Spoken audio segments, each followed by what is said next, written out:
The CEO's daughter fired me, so I took half the company with me. Chapter 1. The day she fired the wrong woman. Everyone at Meridian Group knew one thing. The client network in my hands was worth half the company. Everyone knew it except Clara Jiang. Or maybe she knew and simply did not care. She was the chairman's only daughter, newly appointed as acting CEO, born into wealth, trained in foreign business schools, dressed in custom designer suits, and surrounded by people who had been paid to agree with her since childhood. On her third day in office, she fired me. I had spent 8 years building Meridian Group from a respectable regional firm into one of the most powerful business empires in the country. I had taken midnight calls, crossed continents for negotiations, saved failing deals, rebuilt broken partnerships, and carried more revenue on my shoulders than any executive on the top floor wanted to admit. But Clara did not see any of that. To her, I was an old employee from the previous era, a woman too calm, too difficult, too respected by people she could not control. I pushed open the door to the CEO's office at 10 in the morning. The office used to belong to her father, Victor Jiang. It was lined with dark wood, expensive art, and the kind of silence only old power could afford. Clara sat behind the redwood desk like a princess trying on a crown. Her makeup was perfect. Her expression was colder than the marble floor. "Manager Ye," she said, "please sit." I remained standing. "There is no need. If you have something to say, say it." Her eyes narrowed slightly. She did not like that tone. In Clara's imagination, I should have been nervous, respectful, maybe even frightened. After all, she was the new CEO, and I was only an employee. She leaned back in her chair and folded her hands. "The company is undergoing a structural adjustment," she said. "Our business direction must evolve. Some positions and some people can no longer keep up with the future of Meridian Group." I listened quietly. People like Clara loved empty language. They wrapped ego in words like strategy, innovation, transformation, and optimization, hoping no one would notice the knife underneath. Finally, she reached the point. "So," she said, looking directly at me, "you are dismissed." The office became very quiet. She waited. I could see it in her eyes. She wanted shock. She wanted anger. She wanted me to ask why, to argue, to defend my value, to remind her that more than half of last year's revenue came from accounts I had personally secured. She wanted to see the old guard panic in front of the new queen. Instead, I was silent for 3 seconds. Then I asked, "Is the termination notice printed?" Clara froze. For the first time, her expression cracked. "What?" "The termination notice," I repeated calmly. "If it is ready, I can sign now." She stared at me as if I had refused to follow the script of a play she had already rehearsed. Then irritation flashed across her face. She pulled a folder from the side of her desk and pushed it toward me. "Here, sign it." I stepped forward, picked up the pen on her desk, and turned directly to the signature page without reading the document. My name landed on the paper in 2 clean words: Evelyn Ye. No hesitation, no trembling. After signing, I removed the employee badge from around my neck. The blue strap had faded with use. The clear card holder was scratched at the edges. Inside was an old photo of me from my first year at Meridian, when I was 24, ambitious, hungry, and foolish enough to believe loyalty would be remembered. I placed the badge on the desk. Beside it, I placed my access card and company car key. Then I turned to leave. Clara finally spoke. "That is it?" I stopped at the door and looked back. "What else should there be?" Her face darkened. "You have nothing to say?" I smiled faintly. "No," because there was nothing left to say to a person who thought firing me was the end of my world. I walked out of the office and closed the door behind me. The corridor outside was empty.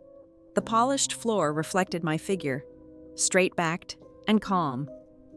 Only then did I take out my phone.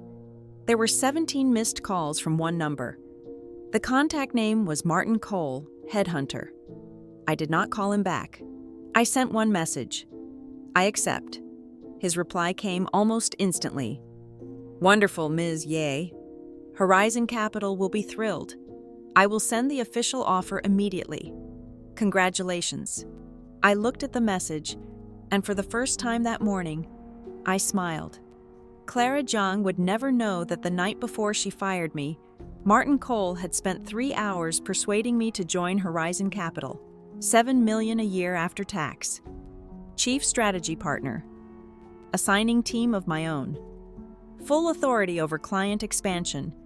And most importantly, a CEO who understood exactly what he was buying. Not a list, not files.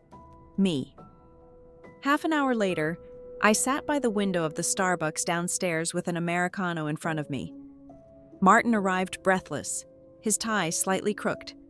Ms. Ye, he said, pulling out the chair. This happened faster than I expected. I thought it would take at least a month.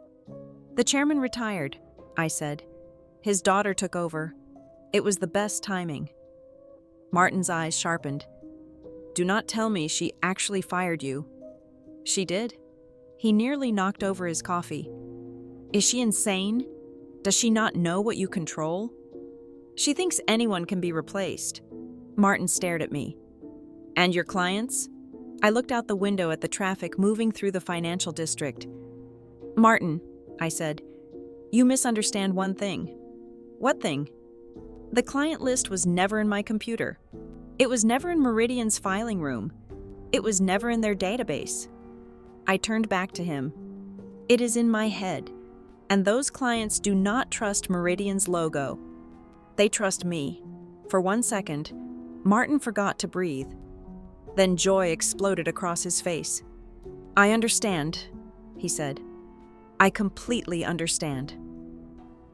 At that exact moment, on the 68th floor of Meridian Group, Clara was learning her first lesson as CEO. A company does not collapse the moment one person leaves. But when that person is the pillar holding the roof up, the cracks begin immediately. The CEO's daughter fired me, so I took half the company with me. Chapter 2. The empty database. Liam Brooks, the head of Meridian's market division, stood in Clara's office with sweat on his forehead. Ms. Jiang, he said carefully, something has happened. Clara was examining her freshly manicured nails. What now? Manager Ye has left. Clara looked annoyed. She did not leave. I fired her. Liam's face became even paler. Ms. Jiang, you cannot do that. That finally made her look up. Are you questioning my decision? No, but the energy contract with Marcus Wang is due for renewal next month. That contract alone affects the company's next 3 years. Manager Ye has handled that relationship from the beginning. Then you handle it now. Liam opened his mouth and closed it again. Clara grew impatient. Retrieve all her client files. Take over her accounts. I do not pay executives to panic over one dismissed employee. Liam wiped his forehead. Her client database is under S-level encryption. Only she and Chairman Jiang had access. Then use my authority. 10 minutes later, Liam sat at his computer with the highest authorization Clara could grant. The folder opened. He froze. It was empty, not completely empty. There was one document inside. Its title was Transfer Instructions. With shaking hands, Liam opened it. There was only one line. For specific client information and follow-up details, please speak directly with Evelyn Ye. Liam felt the room spin. He understood then. Evelyn had never hidden Meridian's clients. She had built them. There was a difference. Meanwhile, my phone lit up with a message from Marcus Wang, chairman of East Shore Energy, one of the most important industrial players in the country. Evelyn, I heard you left Meridian. I signed with you, not with them. Are you free tomorrow? The next morning, Marcus Wang poured tea for me in a private room at a traditional club. He was in his 50s, steady, sharp, and far more powerful than he liked to appear. I had spent an entire year winning his trust. "Evelyn," he said, pushing the cup toward me. "You really left?" "I did. Old Victor Jiang finally made a foolish mistake." I smiled. "Technically, his daughter made it." Marcus laughed. "She sent Liam Brooks to call me yesterday. He could not even explain the renewal stage of our energy project. I knew something was wrong. He could not find the file. I guessed." He studied me for a moment. "Where are you going?" "Horizon Capital? Adrian Holt's company?" "Yes." Marcus leaned back with interest. "That young man has ambition. He also has money. That is less important than whether he has vision." "He has that too." Marcus nodded slowly. "Good. Then our renewal will move to Horizon. Tell their legal team to contact mine." Just like that, a contract worth billions changed direction. Not because I stole anything, because trust follows the person who earned it. That afternoon, I walked into Horizon Capital for the first time as one of its own. The Horizon Tower rose higher than Meridian's headquarters, all glass and steel, sharp against the skyline. On the top floor, Adrian Holt was waiting. He was in his early 30s, dressed in a tailored dark suit. He wore gold-rimmed glasses, and at first glance, he looked refined and almost gentle. But his eyes were not gentle. They were the eyes of a man who could calculate 10 moves ahead and still smile politely while doing it. "Welcome, Evelyn Ye," he said. His voice was warm. "I have waited 3 years for this." I paused. 3 years?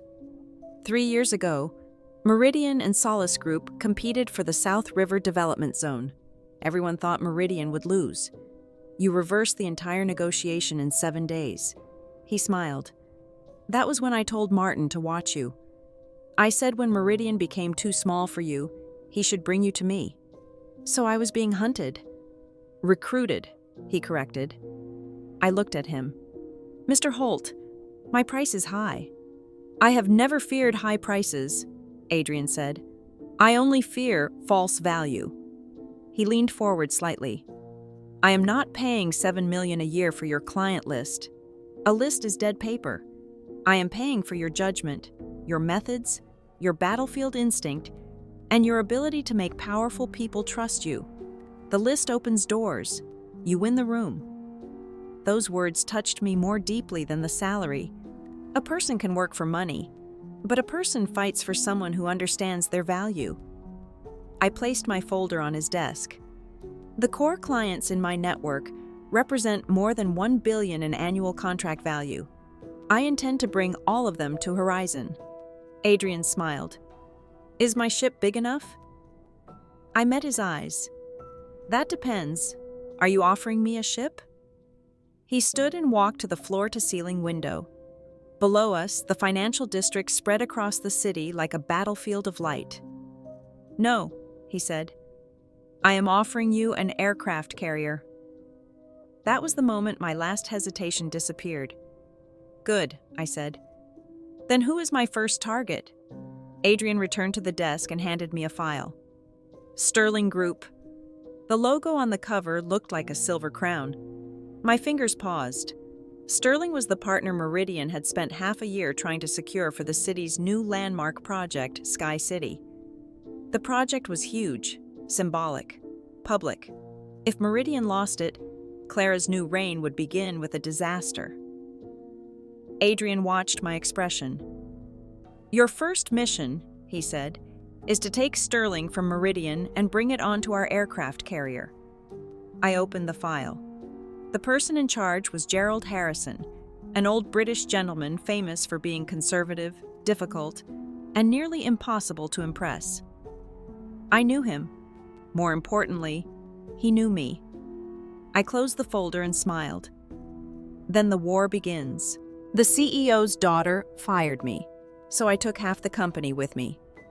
Chapter 3. While she prepared slides, I prepared tea. Joining Horizon Capital happened faster than a storm. Adrian gave me a private office nearly as large as his own, a 5-person elite team, the highest internal authority below his, and a black budget card with no spending limit. "I only need results," he said. "The process is yours." That kind of trust was dangerous. It made people want to win beautifully. My first call was from Lily Lin, my former deputy at Meridian. I had personally trained her from intern to project lead. "Evelyn," she said, voice trembling, "did you really leave?" "Yes. The department is chaos. Clara Jiang overturned almost every client plan you made. She said your methods were outdated relationship tricks and that she would use modern international strategy." Of course she did. She also hired a Harvard negotiation specialist. I looked at the Sterling file on my desk and almost laughed. What is he advising? Data shock, profit models, aggressive positioning. He said personal preferences are meaningless in commercial negotiations. That sounds exactly like someone who does not understand Gerald Harrison. Lily lowered her voice. "Clara has ordered the team to discard your old client notes. She said birthdays, tea preferences, allergies, family details, personal history, all of it is useless." A quiet anger passed through me. Those notes were not gossip. They were respect. A negotiation does not begin at the conference table. It begins the moment you understand what the other person values when there is no contract in front of them. "Lily," I said, "do your job quietly. Do not stand out. Protect yourself." "What about you?" "I am fine." "Are you going after Sterling?" I did not answer directly. "If you are unhappy there, call me." She understood. "I will." After hanging up, I booked a flight to Jingdezhen. Clara was preparing a PowerPoint presentation. I was preparing tea. I had met Gerald Harrison 3 years earlier at an auction in London. At the time, Meridian wanted to enter the European market and needed a partner with enough reputation. Sterling Group was the best choice. To approach Harrison, I had prepared for 3 months. I read every public interview he had given, every industry article he had published, and even his university thesis. I discovered that beneath his old-school British manners was a man deeply attached to tradition, history, and art. He disliked flashy innovation for its own sake. He disliked people who spoke too quickly. He loved classical art, old porcelain, and Chinese culture. At the London auction, he had not come for business. He had come for a piece of Song Dynasty roux-ware. While others rushed to hand him business cards, I waited until he successfully won the piece. Then, as he passed me, I smiled and said in Chinese, "After the rain, the sky clears, and that color belongs to the future." He stopped immediately. That line was said to describe the legendary sky-blue glaze of roux-ware. He turned back and looked at me as if seeing me for the first time. We spoke for 2 hours, not about contracts, about porcelain, song poetry, the British Museum, the Forbidden City, and the difference between possession and appreciation. The deal came later. Trust came first.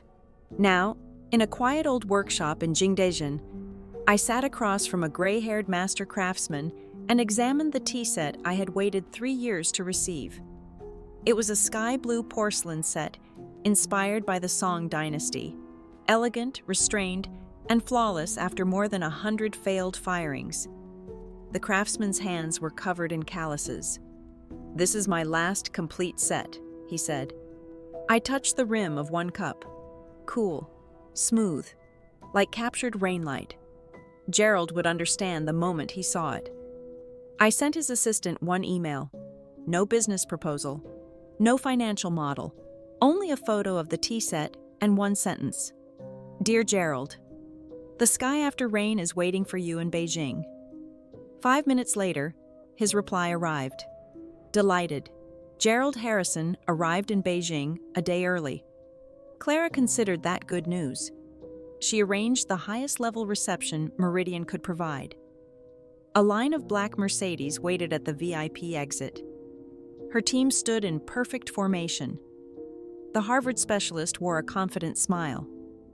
When Gerald appeared, Clara stepped forward with polished English. "Mr. Harrison, welcome to Beijing. I am Clara Jiang, the new CEO of Meridian Group." Gerald nodded politely. "Miss Jiang?" Polite but distant. The first mistake came before they even left the airport. Clara's assistant presented him with a limited edition luxury pen. It was expensive, beautifully wrapped, and completely wrong. The brand belonged to one of Sterling's European rivals. Gerald noticed. He said nothing. He simply gave the box to his assistant without opening it. That was the problem with people like Clara. They knew how to spend money. They did not know how to spend attention. That evening, Meridian prepared a welcome banquet for Gerald. He declined. His assistant told Clara he was tired from travel. In truth, he took a taxi alone to a private tea house hidden deep inside an old alley. The tea house was called Jade Whisper Pavilion. When he opened the wooden gate, the scent of sandalwood drifted through the courtyard. I sat beneath an old scholar tree in a pale silk qipao, heating water beside a stone table. Gerald stopped. Then his face broke into the first sincere smile he had shown since landing. "Evelyn," he said, "I did not expect to find you here." I smiled back. "Mr. Harrison, it has been too long." He walked toward me. "You left Meridian?" "That is a long story," I said. "Let us drink tea first." I poured boiling water over the sky-blue porcelain. The leaves opened slowly. The fragrance rose into the night air. It was Wuyi Mountain Da Hong Pao, his favorite. Gerald lifted the cup, closed his eyes, and breathed in. "Excellent," he said softly. "Better than anything I've had in London." On the stone table beside us was a go board. Black and white stones formed a position from an unfinished game. Gerald's eyes changed when he saw it. "Is that the game we never finished 3 years ago?" He looked at me for a long moment.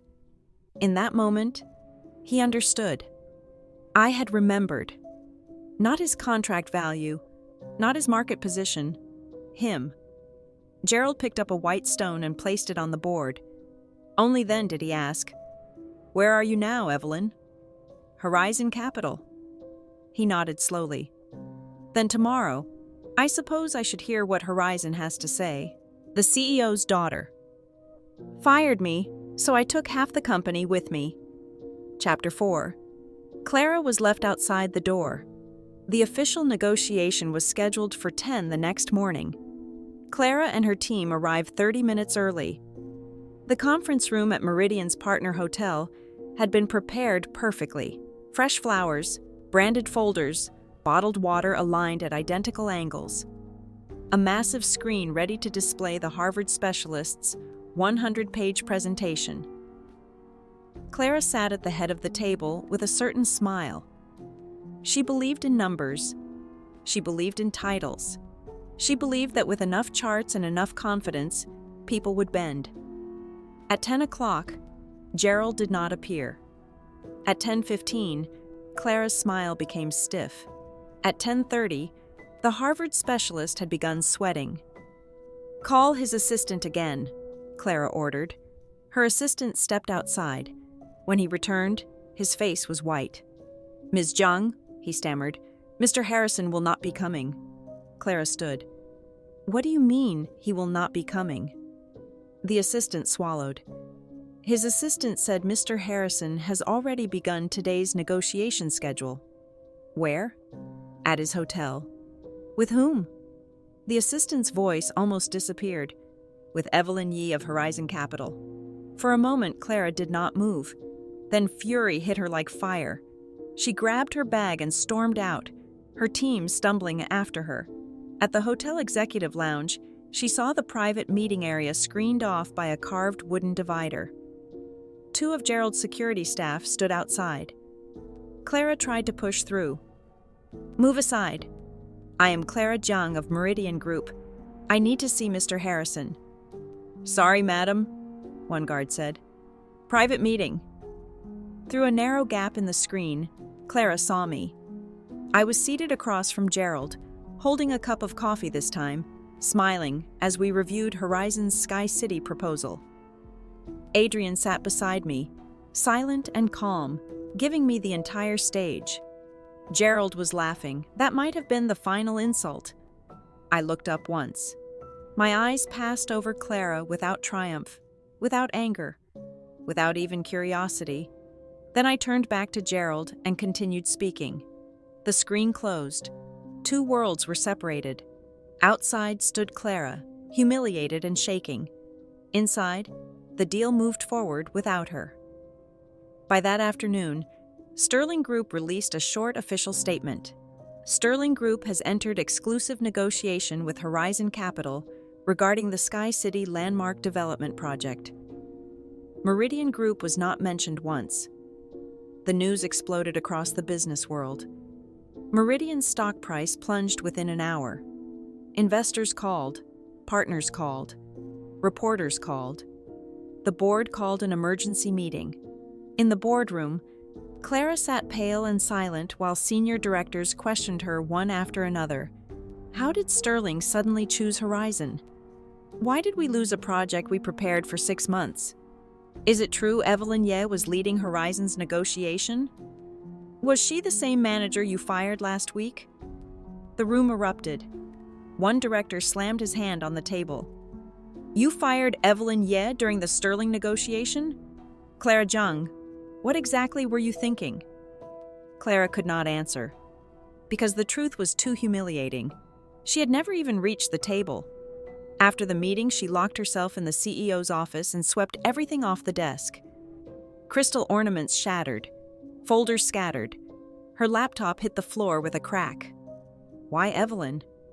Why could a woman she had dismissed take everything from her so easily? Then the red private phone on the desk rang. Clara froze. It was the direct line from her father. She picked up with trembling hands. Dad? Victor Jiang's roar came through the receiver. Clara Jiang, what have you done? She flinched. Dad, Shut up.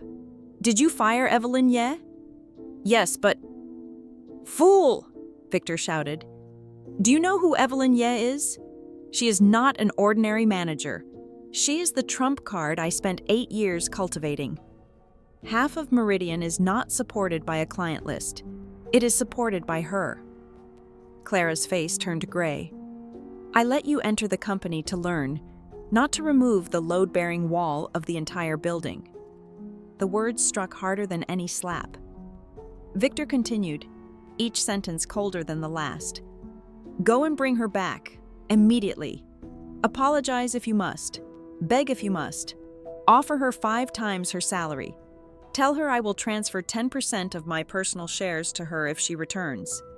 Any condition can be discussed. The call ended. Clara stood alone in the destroyed office. For the first time, she understood. She had not optimized Meridian. She had cut out its heart. The CEO's daughter fired me, so I took half the company with me, Chapter 5. You are not qualified to negotiate with me. My phone rang 12 times before I answered. The name on the screen was Clara Jiang. I let it ring until the meeting break. Then I picked up. Evelyn Ye, Clara said quickly, her voice stiff with forced politeness. It is me. I know. There was a painful pause. I want to apologize for what happened before. I was too impulsive. I did not understand the situation clearly. I hope you can give Meridian, and me, another chance. I stood by the window of my Horizon office, looking down at the city. Go on. Come back, she said. I can promote you. Executive Vice President. Your salary can be 30% higher than what Horizon offers. No, 50% higher. I said nothing. Clara became anxious. Her old arrogance slipped through the cracks. Evelyn, do not be unreasonable. Meridian trained you for 8 years. Without Meridian, you would not be who you are today. My father is willing to forgive everything and give you another opportunity. You should be grateful. Grateful? I laughed softly. The sound was quiet, but it cut through the false apology like a blade. Clara, let me correct two things. Her breathing tightened. First, Meridian did not make me. I made half of what Meridian is today. The value I created for your company was far greater than what your company ever paid me. I owe Meridian nothing. I paused. Second, when you fired me, did you leave me even the smallest dignity?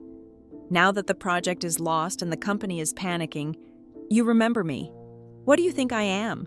A tool you can throw away and pick up again? Clara was silent. I looked at the glowing Horizon logo outside the window. Please tell your father that I appreciate the value he once saw in me, but he can no longer invite me back. Evelyn, Horizon has given me a larger world. As for your apology and your conditions. I let the sentence hang for 1 second. Clara Jiang, you are not qualified to negotiate with me.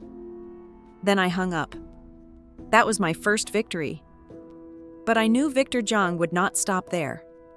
Clara was arrogant because she had never been truly threatened. Victor was different. Victor Jiang had built Meridian from blood, betrayal, and calculation. He was not a spoiled daughter playing CEO. He was an old lion who had survived decades in the business jungle. And when an old lion lowers his head, it is not always surrender. Sometimes it is only the moment before he bites. 3 days before the official Sterling signing, I received a call from someone I had not expected. Uncle Graham. Graham Cole was a retired business legend, my father's old friend, and the man who had paid my tuition after my parents died. He rarely interfered in business anymore, so when his name appeared on my phone, my heart sank. Evelyn, he said warmly, how have you been? Very well, Uncle Graham. How is your health? Still alive. That counts. I smiled despite myself. Then his voice changed. I heard you have made quite a storm recently. Sorry for causing trouble. You never were good at pretending to be small. He sighed. I am calling because someone asked me for a favor. He wants to meet you face to face. Will you give this old man some respect? I did not need to ask who. Only Victor Jiang could make Uncle Graham call me personally. This move was clever. I could refuse Victor. I could not refuse the man who had helped bury my parents and send me to university. Since you asked, I will come. Tomorrow night, 7 o'clock, Rain Listening Pavilion. I will be there. After the call, I stood in silence for a long time. Adrian came to my office just before leaving. You look troubled. Victor Jiang wants to meet. His expression sharpened. And you will go? I have to. Do you need me there? I looked at him. No, this is between him and me. Adrian did not force the issue.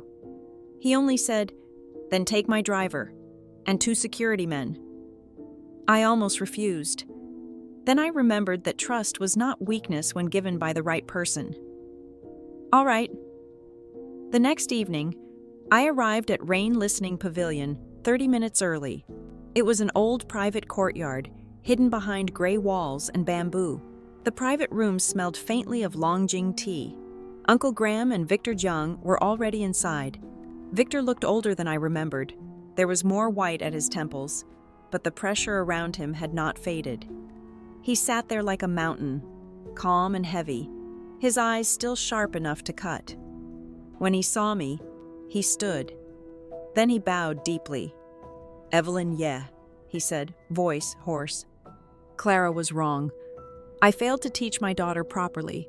I apologize on her behalf. I did not move. I accepted the bow. He owed it. Only after he straightened did I sit. Chairman Jiang, I said calmly, you are too polite. The title was respectful. The distance was clear. Victor looked at me for a long moment. Between us, there is no need for empty politeness. I know Clara hurt you. I also know Meridian is where you fought for 8 years. I had planned to let you take my seat in 2 years. The bait was enormous. If he had said those words a month earlier, I might have lost sleep over them. Now, I only waited. Come back, Victor said. I will make you group president. Double whatever Horizon pays. 5% personal shares, transferred to you privately. You will become the largest individual shareholder besides me and Clara. I will send Clara away. She will never interfere with you again." Uncle Graham inhaled softly. Even he had not expected Victor to offer that much. I lifted the teacup in front of me. The tea was good, but it had gone cold. "Chairman Jiang," I said, "thank you for your offer. It is generous." Victor's gaze tightened. "But I cannot go back." The room went still. "Why?" "Because there are things Horizon gives me that you cannot." Victor's voice deepened. "What can Adrian Holt give you that I cannot?" "Trust," I said. "Absolute trust. A stage wide enough for me to use all my ability without waiting for someone else to decide whether I am too useful, too visible, or too dangerous." Victor's face darkened. "At Meridian, no matter how well I performed, I was still your trump card. A card can win games, but it remains in someone else's hand. I do not want to be held anymore." His eyes turned cold. "Evelyn, have you thought this through? Do you know the cost of betraying me?" There it was, the real Victor. When persuasion failed, threat arrived. I smiled. "This is not betrayal. This is competition." I stood. "Everyone serves their own battlefield." His face hardened. I leaned slightly forward. "And if we must stand opposite each other eventually, then let us begin now. I heard Meridian's subsidiary, CoreVista Technologies, has been struggling and looking for investors. Horizon Capital is interested in acquiring it." Victor's hand tightened around the teacup. CoreVista was Meridian's semiconductor research company. It looked weak on paper, but I knew better. I had seen its founders work. That was not a failing subsidiary. It was an ignored future. I turned to Uncle Graham and bowed. "Uncle Graham, forgive me. I cannot eat this meal." Then I walked out. Behind me, Victor's face had turned iron gray. Whatever remained of our old mentor-student bond ended that night. From then on, there was only war. The CEO's daughter fired me, so I took half the company with me, Chapter 6. The company she threw away. When I returned to Horizon, Adrian was still in his office. The city lights shone behind him. "You're back," he said. "Negotiation failed." I guessed. "Not only failed," I said. "I declared war on Victor Jiang." His eyes lit with interest. "Tell me." I told him everything, including Victor's offer and my final move against CoreVista. When I finished, Adrian laughed. Not mockery, delight. "Evelyn Ye, you are even more decisive than I expected. I was worried Victor would use old gratitude against you. He tried, and failed, because I know him too well. If I returned, he would use me first, drain my resources second, and cage me third. A man like Victor Jiang would never truly give power to someone who walked away from him." Adrian nodded. "Correct. Against people like him, compromise only looks like weakness." He opened a file on his desk. "As for CoreVista, your move is excellent. You know the company?" "Of course. Meridian acquired it 5 years ago. Its founder, Quentin Chen, is one of the best semiconductor engineers in the country. His team has world-class chip design ability. But Clara Jiang has no patience for research that does not produce short-term profit. She cut their budget, transferred key engineers, and nearly ruined them. Then we need to move before Victor locks everything down. He will raise the price, maybe withdraw the sale entirely. That is why we do not approach through official channels first." Adrian smiled. "You want Quentin Chen?" "Yes. The company is only valuable if he and his team come with it." "What does he want? Money?" "No." I shook my head. People like Quentin do not dream in cash. They dream in systems, laboratories, freedom, and 10-year plans. Victor can offer him a title and budget. Clara can offer him empty promises. We need to offer him the future. Adrian looked at me with quiet admiration. What do you need? A purchase agreement, a number large enough to hurt Meridian, and absolute authority to negotiate. Done. The next morning, I flew to Shenzhen. I did not call Quentin Chen. By then, Victor's people were surely watching all official communication. Instead, I used information Lily sent me. Every Friday night at 9, Quentin went alone to a small jazz bar called Blue Note. He ordered 1 glass of whiskey, listened to 1 set of music, and left.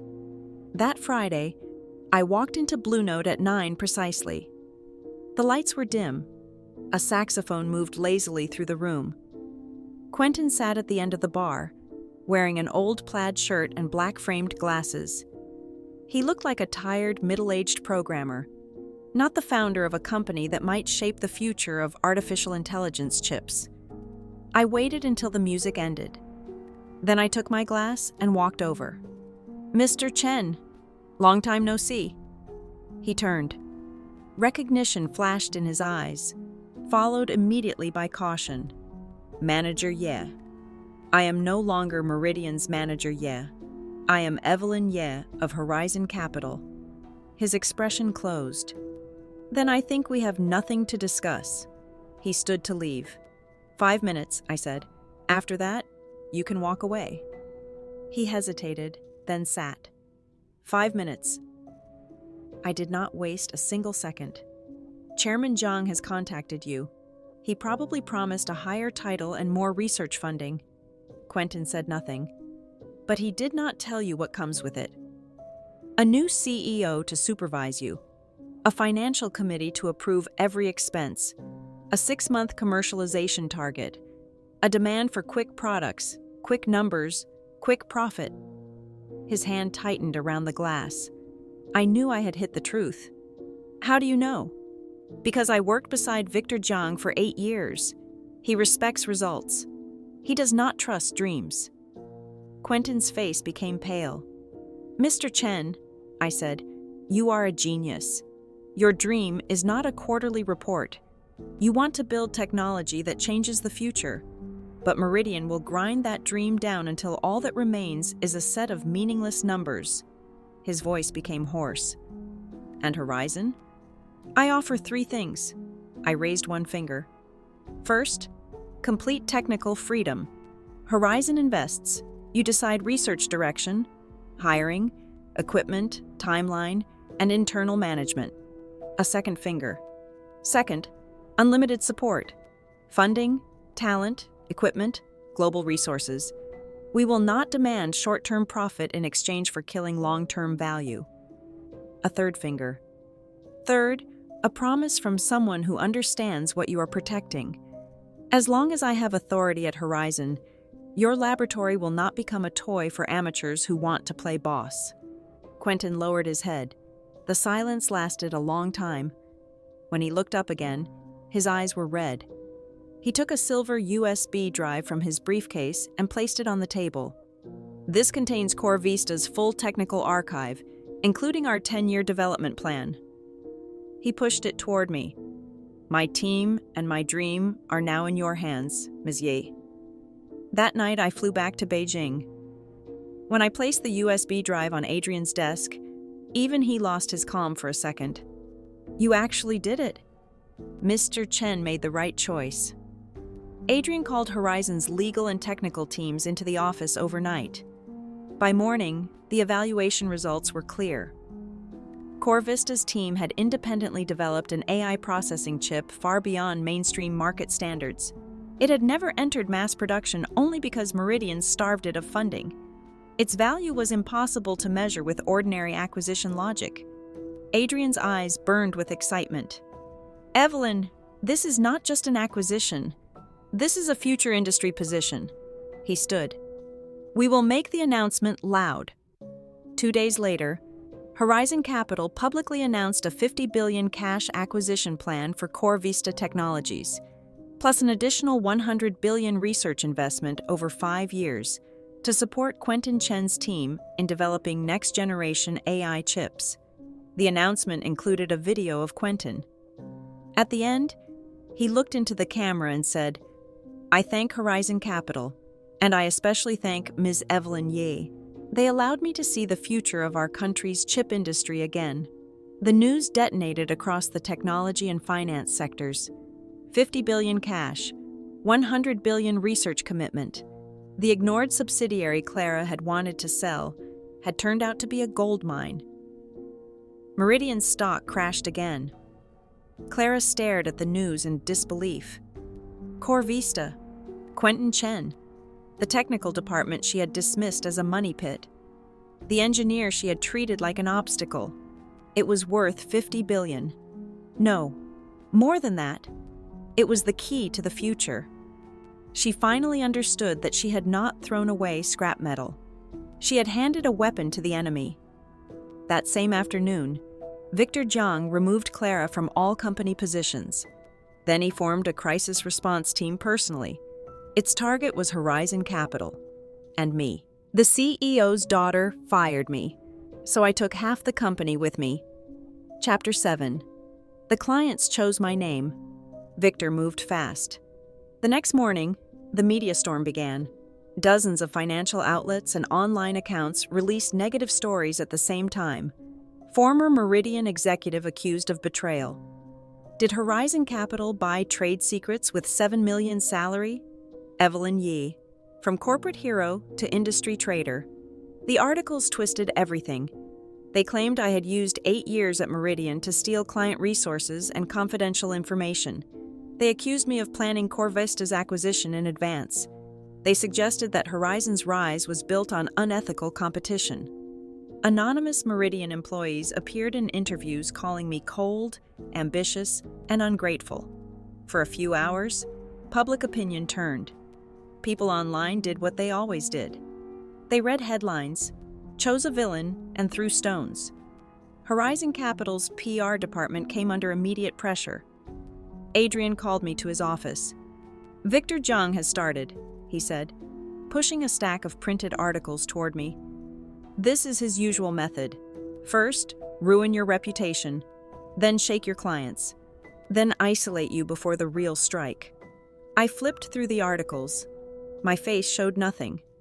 "He is later than I expected." Adrian studied me. "Do you need Horizon to issue a legal statement?" "No." "A press conference?" "No." "Then what?" "The best way to fight rumors is not to explain. Explanation keeps you inside their battlefield." I placed the papers down. "You use a larger truth to bury the lie." Adrian's eyes sharpened. "You already have a plan." "Of course." I stood and opened my contacts.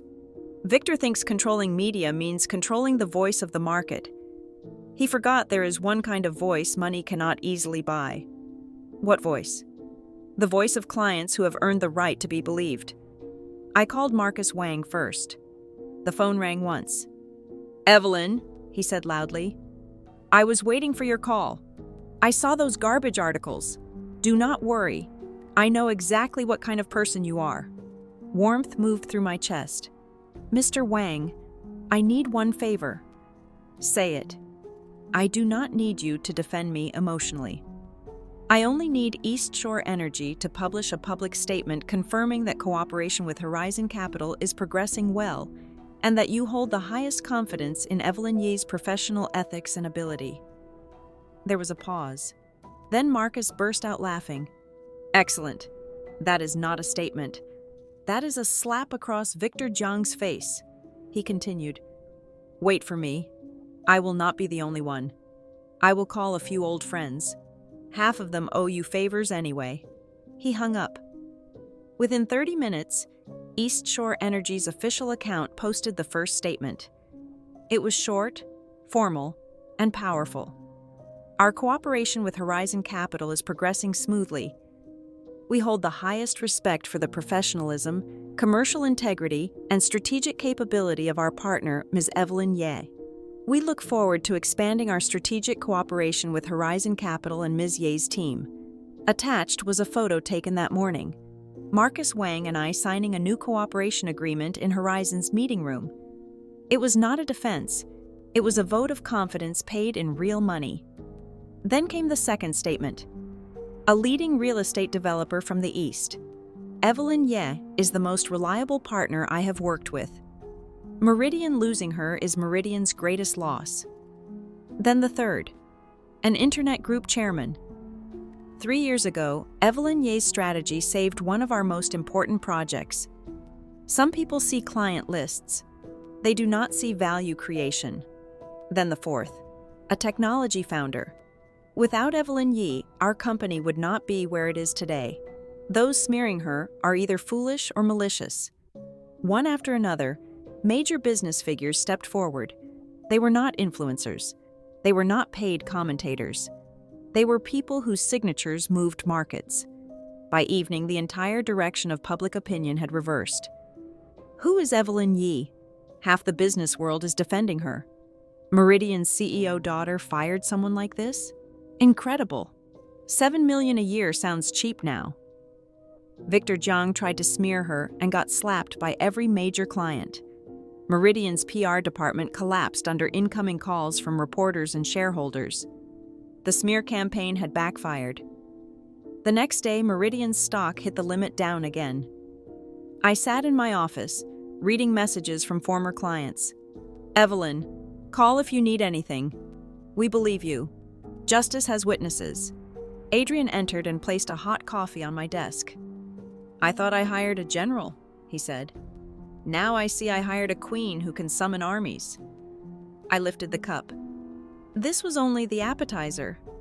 His smile faded slightly. You think Victor has more? I know he does. Victor Jiang would not stop at public opinion. When ordinary business methods failed, he would attack the wound, the past, the weakness, the thing a person least wanted anyone to touch. That afternoon, Lily sent me an encrypted message. Evelyn, be careful. Victor is investigating your past, especially your parents' car accident. The cup in my hand went cold. My parents. I almost never spoke of them. When I was 16, my parents died in what police called a traffic accident. A tired truck driver lost control and crashed into their car. I was at school that night, so I survived. Uncle Graham helped arrange the funeral. After that, I became an orphan.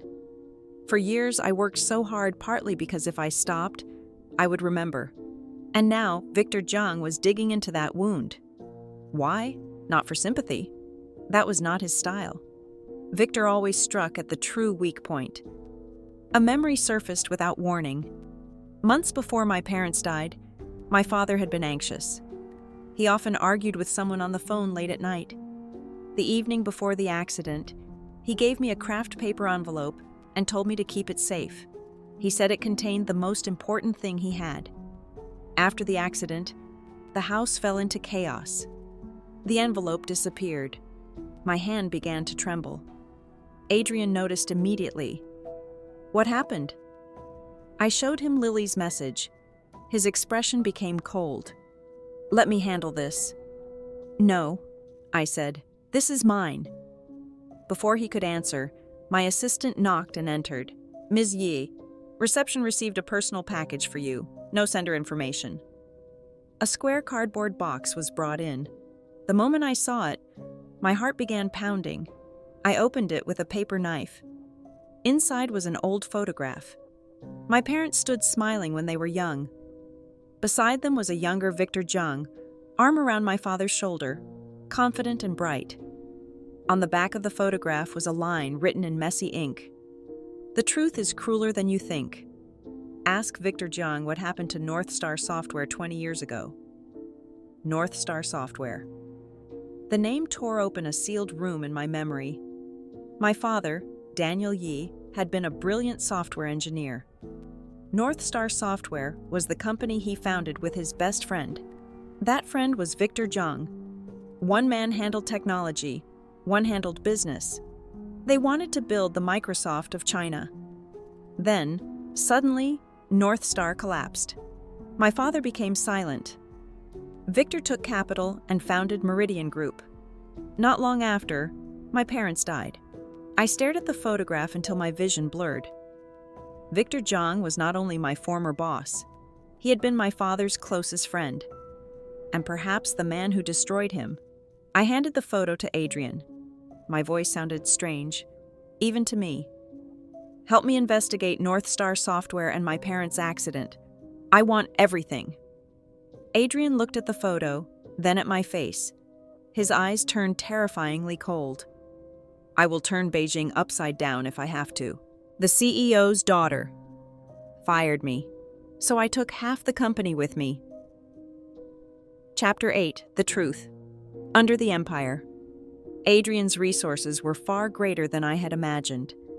Within 24 hours, a confidential investigation report lay on my desk. Every page was a knife. North Star Software had not collapsed naturally. Victor Jiang had forged accounts, transferred company assets, and framed my father for embezzlement. Under pressure, my father was forced to sign away his shares for almost nothing.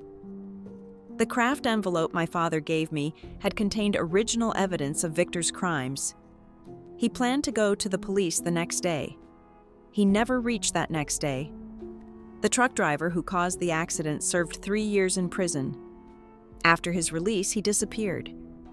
Before disappearing, his bank account received $500,000 from a shell company. The true controller behind that shell company was Victor Jiang's private assistant. I read the report once, then again, then a third time.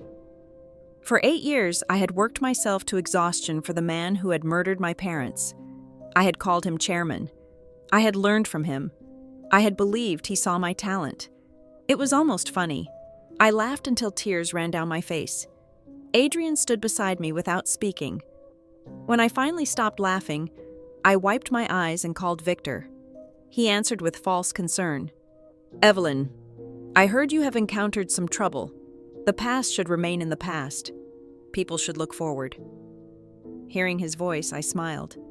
"Victor Jiang." The line went silent. My tone made him cautious. "What is it?" "Tomorrow is Meridian Group's annual shareholder meeting." His breathing changed. "I will bring you a gift," I said. "A gift large enough to send you to hell. Evelyn, every debt between us will be settled tomorrow." Then I hung up. The annual shareholder meeting took place in the grand banquet hall of the International Convention Center.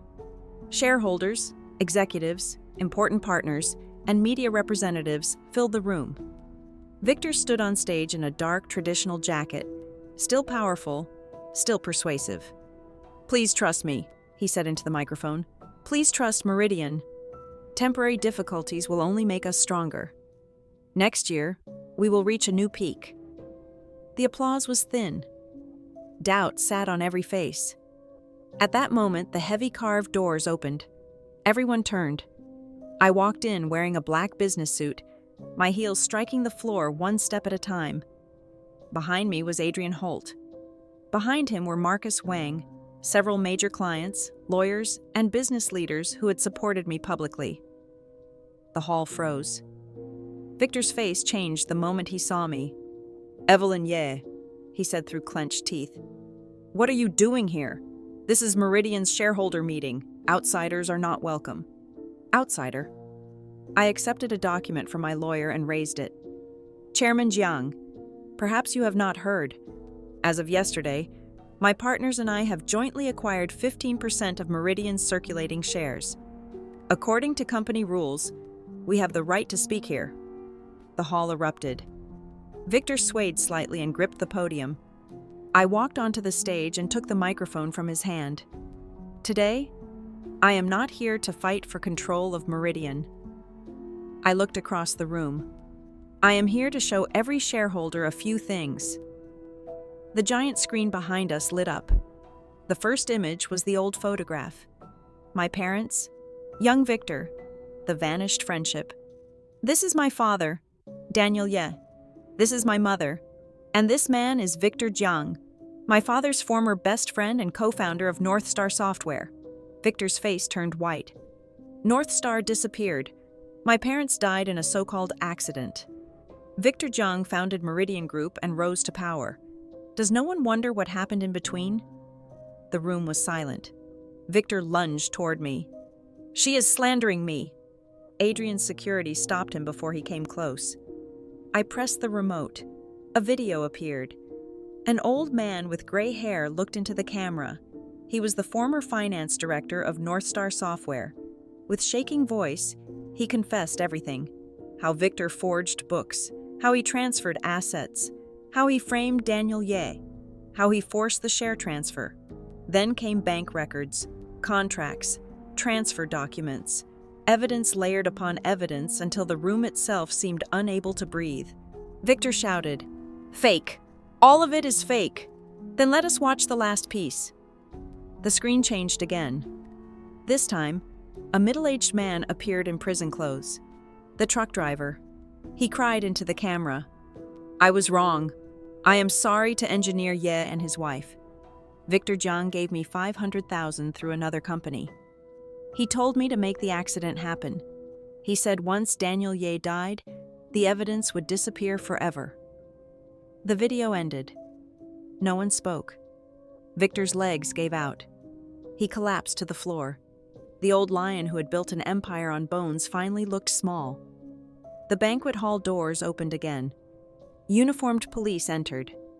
The lead officer walked straight to Victor and read the arrest warrant. "Victor Jiang, you are suspected of commercial fraud, embezzlement, and intentional homicide. You are under arrest." Cold handcuffs locked around the wrists that had once controlled a trillion-dollar empire. Justice had arrived 20 years late. But it arrived the next day. Meridian Group's stock collapsed. Executives resigned. Partners fled. Shareholders sold everything they could. Clara Jiang, after learning the full truth of her father's crimes and the collapse of the company she had inherited for 3 days, broke down completely. Her family sent her away for treatment. Her arrogance had lit the first fire. My evidence had brought down the building. When Victor was sentenced to life in prison months later, I took the newspaper to my parents' grave. I burned it in front of their headstone. "Dad, Mom, the man who killed you has been punished." The wind moved through the pine trees. For the first time in 20 years, the stone pressing on my heart lifted. The CEO's daughter fired me, so I took half the company with me. Chapter 9. The New Empire. After hatred leaves, people expect joy. But for a while, I felt only emptiness. Meridian Group was a wreck. The market avoided it. Investors treated it like a poisoned asset.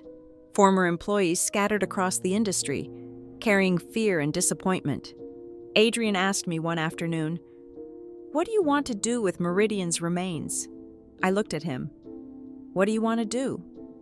He smiled. "I want your answer first." I thought for a long time. Then I said, "I want to take it over." He looked surprised, but not doubtful. "In what form?" "Bankruptcy restructuring under Horizon Capital. Strip out the rotten assets. Remove everything contaminated by Victor's crimes. Keep the healthy business lines. Merge them with CoreVista and build a new technology group." My voice became steadier as the idea became clearer. "Victor destroyed an old era. We will build a new one." Adrian looked at me with unmistakable pride. "Then you will be CEO of the new group." I laughed softly. "That is a large throne.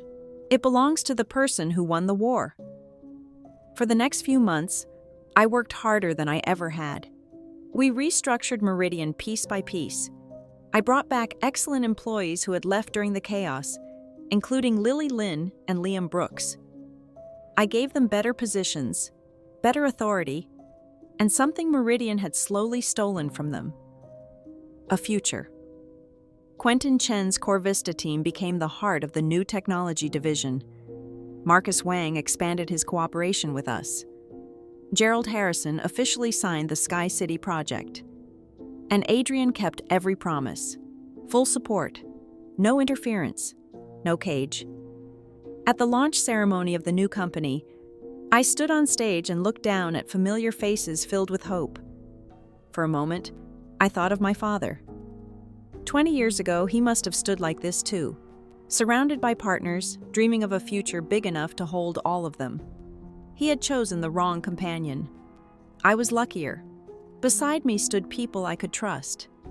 The new company was named North Star Horizon, a tribute to my father's stolen dream and the future Adrian had helped me build. 1 year later, Sky City rose in the heart of Beijing's CBD. Its glass walls reflected a clean blue color under the sun, like the sky after rain. Gerald Harrison flew from London for the opening ceremony. He stood beside me at the observation deck and looked out over the city. "Evelyn," he said, "you have created a miracle." "It was not only me." "No," he agreed, "but you were the person who remembered what everyone else forgot." Across the crowd, Adrian looked at me. He lifted his champagne glass. I lifted mine in return. After the ceremony, I returned to my new office at the top of the building. It was larger than any office Victor or Clara had ever occupied, but it did not feel heavy. It felt open. The city stretched beneath the glass walls, bright and alive.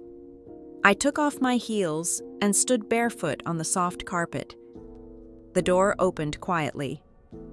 Adrian entered with 2 glasses of red wine. "What are you thinking?" "About this day 1 year ago," I said. "I had just been fired from Meridian. I thought one world had collapsed. And now? Now I know it was only the beginning." Adrian stood beside me. "Every ending is a departure point." I looked at him and smiled. "Then, Mr. Holt, after building a new business empire, what should my next goal be?" He played along. "What does CEO Ye want?" "A vacation," I said. "A long one. No meetings, no calls. I want to see the ocean." For the first time that day, Adrian laughed like a man who had been given good news. "Approved." Then he added more quietly, "I have one condition." "Say it." "May your vacation include me?" His voice was light, but I heard the tension underneath. I looked at this man who had trusted me when I had no company, defended me when the storm came, and stood beside me when I faced the truth of my parents' deaths. He had never tried to own my choices. That was why I could choose him. I touched my glass gently against his. The clear sound rang through the office like a promise. "Of course," I said. Outside the window, sunset painted the sky gold. A year ago, Clara Jiang had fired me, thinking she was removing an old employee.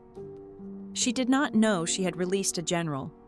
She did not know I held not only half the company, but the trust of everyone who mattered. She did not know that the empire her father built was standing on stolen bones. And she did not know that when I walked out of Meridian with my badge on her desk, I was not leaving empty-handed. I was taking my name, my mind, my clients, and my future with me. That was more than enough to build a new world. End. Outro.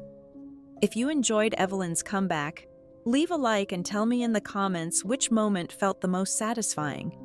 When Clara fired the wrong woman, when Sterling chose Horizon, or when Victor Jiang was exposed in front of every shareholder.